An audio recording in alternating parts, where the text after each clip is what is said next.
Give us your pitch, and Julian is going to time it. 3 minutes. Well, thanks for having me.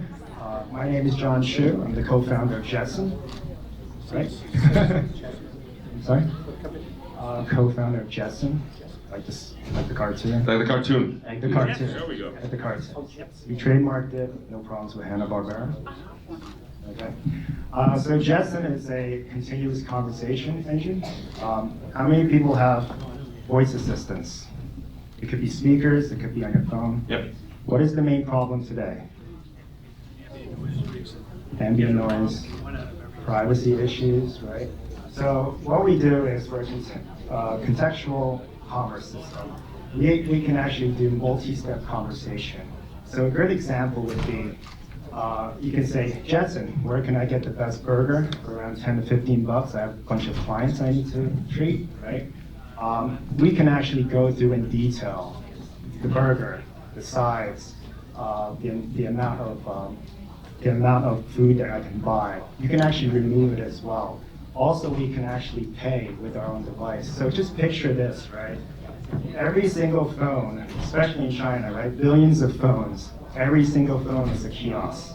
Every single phone is a checkout. We are actually working with companies like WeWork, Square, to actually do this from a voice perspective. So just to give you another example, imagine if I'm coming to the pitch today and I'm saying I have some brown shoes, where can I get jeans? So jeans is a really good example because jeans you can actually say what color, what style, what fit. Our conversation will be continuous and you can drive through the whole conversation.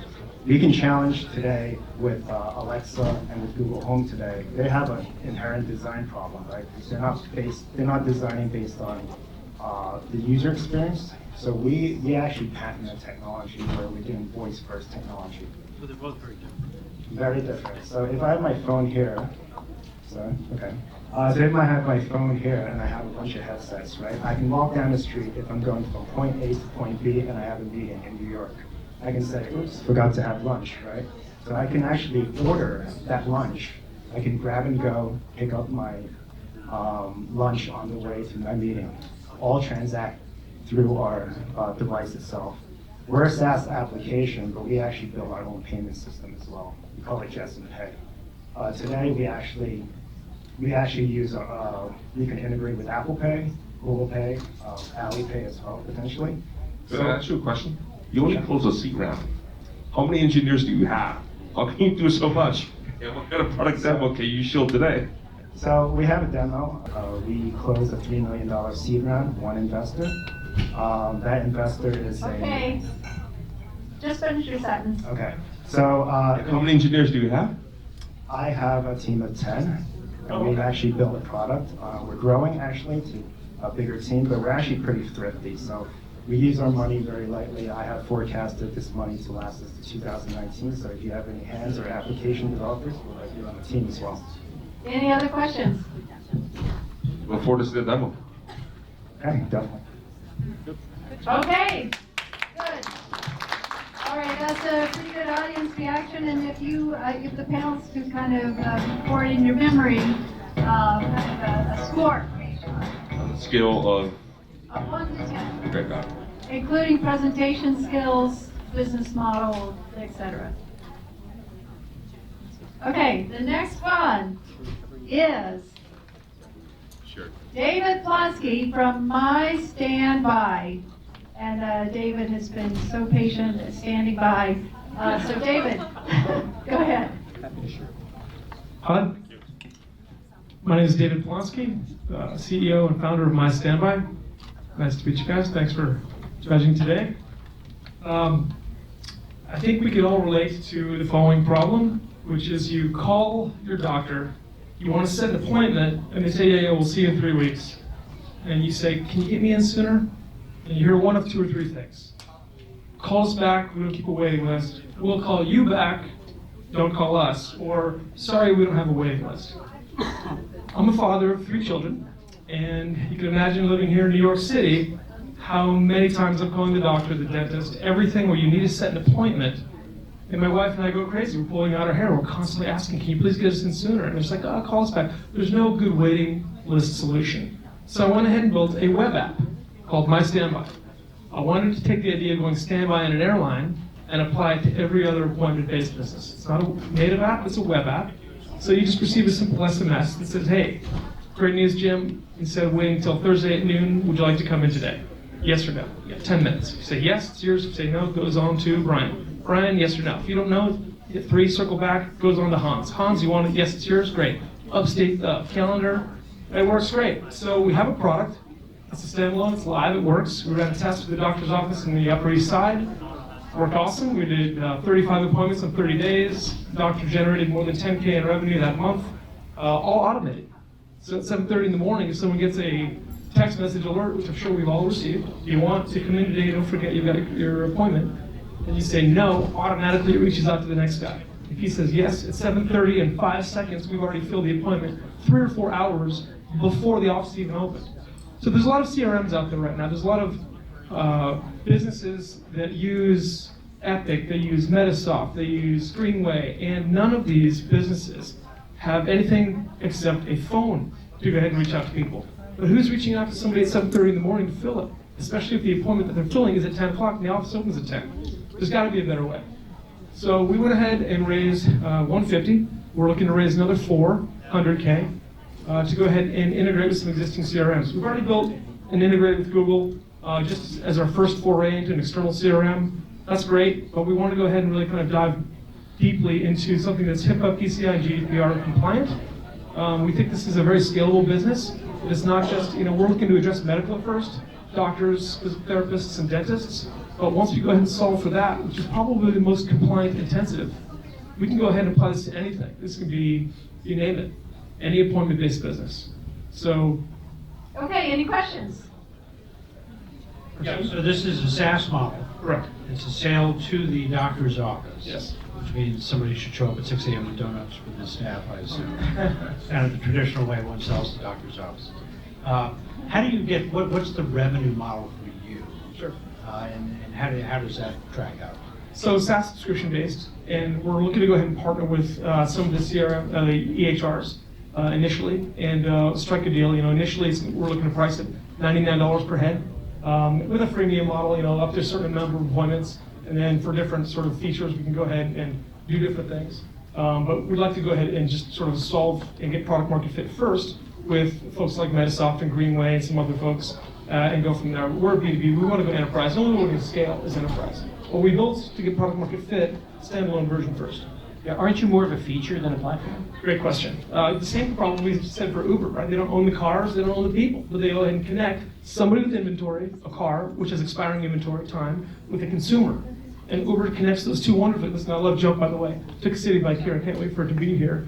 It's all about optimizing time, right? So are we a feature? Sure, but we'd like to be ubiquitous. So folks out there like, let's just say MindBody, not even medical, right? MindBody goes ahead and alerts somebody, hey, you've got an appointment, see to confirm. If you don't confirm, nothing happens, it's not actionable. Okay, That Hans, feature- do you have a question? Yeah, when you do a customer survey, Yes. how many cancellations does a typical doctor, dentist gets a month? Depends on the business. So we ran an allergy office, and they've got a 20 to 30% cancellation because people's symptoms clear up, and people cancel, especially if they're a few weeks out.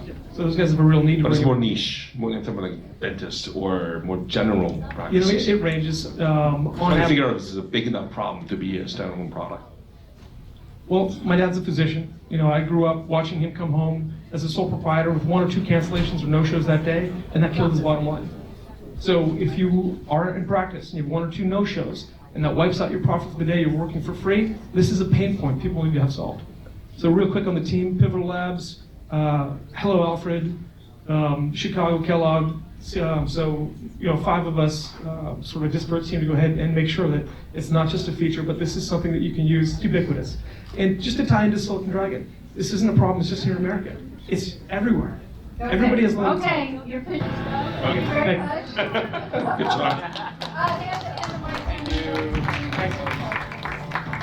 Okay, next up, Miho Shoji from Moodbit. Come on up. Hi, my name is Miho Shoji. I am the co-founder and CEO of Moodbit. I have been working in the HR industry for the past 10 years, so I realized what is the big issue with employees in the companies. Did you know that $550 billion are lost because of disengaged employees? And what is a disengaged employees? Let's say 70% of your employees are not productive and not focused on their work. And more of that, 10% of the employees are likely to leave their work in the first year and making the company lose more than 100% to replace each employee. That's why we create Moodbit, because in the companies now, what they are doing is just sending surveys that are outdated and they have not good answer by the employees because they are scared to give the true answer.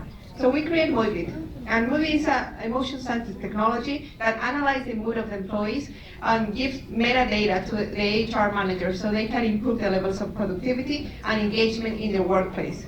How we do it? We have 3 channels to use.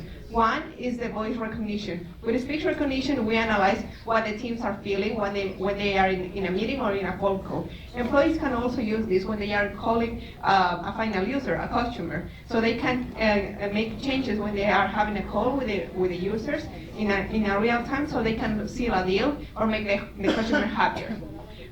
The second channel that you can use Moodbit is the Slack application. So you just have to download the app in the Slack, put it in your team, and then you will have the mood of your team in your HR dashboard. The third channel is something that we just released, and it's a Google Action or the Google Assistant device. So you just have to say to the Google Assistant, hey Google, talk to Moodbit, and Moodbit will start asking you some questions about your day. And you can track your own personal mood in your dashboard, in your personal dashboard. This is more focused for the user, but it's something that we have been creating now. So going back to the employees, what the HR gets. Besides the metadata, because this is unbiased and this is anonymous, besides that, the HR managers will get a pool of actions that they can take to improve the levels of productivity and engagement in the employees. For example, they can get a shift that can be changed because they have big levels of stress, or a small gift that your team can get when they have a low level of morale. So these are some actions that the HR can take. Now, our team have been working together for the past 8 years in a previous startup that we had, and now we are happy to say that we are part of Layer East Lab Accelerator, and we are going to start with them the next one. And we raised for Moodbit $150K. Okay. So, quick question or two. One is, I heard voice stress analyzer. I'm not sure whether or not the Slack piece was a user input, smiley face, sad face, neutral face, or 1, 2, 3, 4, 5, or is it all voice stress? It is all the voice stress and the words that the person speaks. It is 2 ways of analyzing the speech recognition, what the person is saying and how they are saying. Right. That again. So my worry is, I actually think that, you're right, the costs associated with both environmental and behavioral, getting coffee is behavioral, environmental is the stress and hearing, I think are great. But I would worry about perception, if not the reality, invasion of Privacy. privacy. Well, we have been thinking about that. That's why we create Moodbit. The first thing that we created Moodbit was just with voice recognition. And then we talked with many HR managers, and many of them said that maybe employees will feel a little bit trapped about the speech recognition. So that's why we create the Slack app, because it will be very easy to get into the companies just with an app in the Slack channels. Yeah. And in terms of legally, we talk with lawyers, and in many states, I think in 48 states in the US, it is not illegal to analyze or track what they are conversations. No recording, unilateral. We don't save the records. We just give metadata to the HR, and then the records disappear. Are you verified that you're right about what you hear? Yes, we have been working with a couple of companies that have more than 500 employees each, and they have been working on they have been trying our prototype, and we have developed many changes with their feedback too. Even with Slack, you don't need employee consent. They know they know that the app is in their team, and they have to sign everything that their consent for them. Is this for CSRs primarily? Help desks, CSRs, that kind of thing? It is All for. right, so they've already, I guess, Yes. opted into Yes, they already know about these things. all sectors. Okay, next. Thank you very much. Kurt Young from Reinbear. Thank you. Hi everyone, my name is Kurt.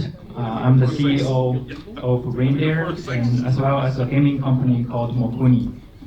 We have been running this gaming company here in New York for the past 5 years, so we've been doing pretty well. So lately we started doing this digital play therapy platform under the name of Reinbear. So let's show a quick of a hand. How many of you have experienced some kind of mental health issues? That's a trick question. Brian does. Thank you for coming in. So according to United Nations report, about 20% of the population have gone through some kind of a mental issue, and in US, less than 30% of them has sought for treatment. So it is like the biggest barrier right now is like, the cost, the social stigma, as you're all well laughing at it, right? So, and the time commitment for seeking treatment, right? So, We're all too busy. Yep. So personally, I've been through some severe anxiety in my childhood, and which was mainly caused by bullying and bereavement, as a lot of the kids have similar problem, right? So there's, back when I was in China, there was not much of a resource in our system to, help resolve my issue. So I had to, cope with this and by myself. So luckily, I found myself, like to play a lot of video games, which was, treated as a good escape, from reality. I played a lot of video game, it sort of replaced my anxiety in a way. And so when I come here to New York in 2010, I studied MFA computer art in School of Visual Art, where I learned there's actually, therapeutic approach called play therapy, where a lot of clinicians will use toys and traditional tools to establish communication with kids and help them to resolve some issue. It was eye-opening for me, because I thought what I had, in high school playing a lot of video games was called game addiction. But it turns out to be, play therapy I was giving myself. Now it's justified. Okay, questions please. I think play therapy is a reimbursable code, so I'll go with that. So I'm actually in a business called Spring Health, which is you probably know them. It's a different approach, it's not a gamified, but basically the way you can solicit is either through mood inventories and things like that, questions, or you can achieve the same result through some sort of gamification. Is that what you're doing? On the front end is a diagnostic, and then the prescription is go see a therapist, this kind of a therapist? Or as a back end, this is the therapy? Right, it's a very good question. So we as a platform, we do not diagnose or provide treatment. Yeah, so we're sort of, creating this infrastructure where we offer this gaming platform where play therapists can come in to create a video game based on what they know from the kids, just for this kid. And the kids can, and their family can get access to the content by downloading the app from the App Store and Google Play and choose their subscription plan based on their needs and and receive their digital play. Right. So there's a company I met at a spa, beautiful spa, the Golden Door, and he was talking about an FDA-approved game therapy platform out of San Francisco. Mm-hmm. Are you FDA approved? Is there any verification here? What? I like that challenging question. As the way we position our product, That's just, we're your platform. right. So we're not providing tools directly to the kids. We do not provide diagnosis or treatment, and instead. But do you curate Yes. whoever you do? Right. We find a group of therapists, licensed therapists, to make use of our tools. To it's like a digital version of their practice. Are you seeing much early adoption? What does it take to have therapists who maybe some may have to be gamers themselves to figure out how to use your platform to create a content? How hard is that? It's actually pretty hard, but we're lucky enough in New York, to have access to the best play therapist, and so we're in talk with some of the professionals to develop some skill training games as a foundation of our platform. Yeah. Okay, thank you. Just curious, one quick question. Do you have a demographic that you aim at? In other words, are they south of 12 or 15, Right. typically, or are they? So based on what we do in mobile gaming development, like we are very confident in tackling the user experience for kids from 7 to 12. Okay, we gotta move on. So, next is, thank you very much, sir. The next is Zhang from Mira.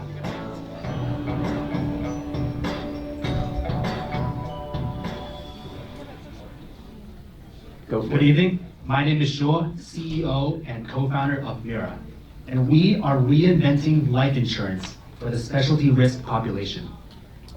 I'll start by telling you a story about our typical customer, Eric. Eric is 38 years old, has 2 children, and is getting life insurance for the very first time to protect his family. During the application process, Eric reveals that he has diabetes, and suddenly, the price he pays will become 3 to 5 times higher, and the evaluation process will now be over 2 months long. But Eric is not alone. In fact, everyone in this room knows someone like him. Because no matter if you have diabetes, or one of the hundreds of other medical conditions, or even a family history of illness, getting life insurance will have similar pain points. Now at this point, the insurance company who could not serve Eric refers him to Mira, where we've crafted a custom experience tailored specifically for his needs. In our online application, we have built integrations into over 80 new digital data sources, including medical, wearables, financial, and behavioral data, which affords us the ability to know much more about our customers. In this particular case, we know that Eric eats healthy, he exercises frequently, and his blood glucose levels are stable. So in other words, Eric is a better specialty risk, meaning through the Mira platform, he is able to save up to tens of thousands of dollars on his policy and complete the evaluation in under 2 weeks, as opposed to over 2 months. Now, why are we the right team for this? Well, I've spent my entire career in specialty risk. Previously, I worked at Goldman Sachs on the Special Situations Group, where we invested $20 billion into special opportunities and alternative investments. After Wharton MBA, I also co-founded my first company, Modern Lend, which uses big data for credit underwriting. My co-founder and CTO, Walter, has spent his entire career in data science and machine learning, previously working at Capital One on the big data analytics team. And we have a tremendous management team, including Jesse Lee and Jim Kildoff, who has spent his entire 30-year career in insurance. And finally, we're not just an idea, we're already in the market, in production. We are backed by two of the world's largest reinsurance companies, and we also already sell for 19 of the nation's top insurance companies, including Transamerica, AIG, and Prudential. We're the only company that is able to offer better prices to diabetics using our new data, and we already also serve 11 other high-risk conditions. Okay, Thank you. My name is question. Shuo, Mira, and I will take questions. Okay, sorry to interrupt. Yeah, Jim? So are you underwriting, or are you lead gen and aggregation? We are, I'm sure you're familiar with this term, a managing general underwriter. So we are distribution focused, but we use our new data as an advantage in how we acquire customers. Anything else? How do you collect data? I mean, how do you know the data is comprehensive and sustainable? So we collect data through a variety of ways, but on a high level, it's through direct integrations that we have to these over 80 digital data sources. We are able to collect the data during the application process in near real time with the user's consent, and we have access to that data on a streaming basis. And we not only collect the data, but we enrich it, transform it, and structure it in a way that makes it useful for life insurance underwriting. So just to clarify, are you the user experience? Or are you the back-end data analysis? What are you? Where do you fit? I would say we're the front end and the middle end of the process, but because we don't take the risk ourselves, we're backed by reinsurance and insurance companies. We're the ones who do the distribution and the risk analysis, but the risk is taken by the back-end party, or back-end parties. You ride all there, because in your business, there are 57 regulators, right? At least in the US, just in the US. You're riding their state level regulatory. You're not applying for a state level permission to sell or underwrite. It depends on the type of policy that you buy through our site, but what I can say is we're backed by a top regulatory law firm, and everything we do is already compliant with FCRA, HIPAA, and other insurance regulatory. Okay, thank you very much. Sounds good. Learn more. All right. Ahmed, Kadim from Instructionz.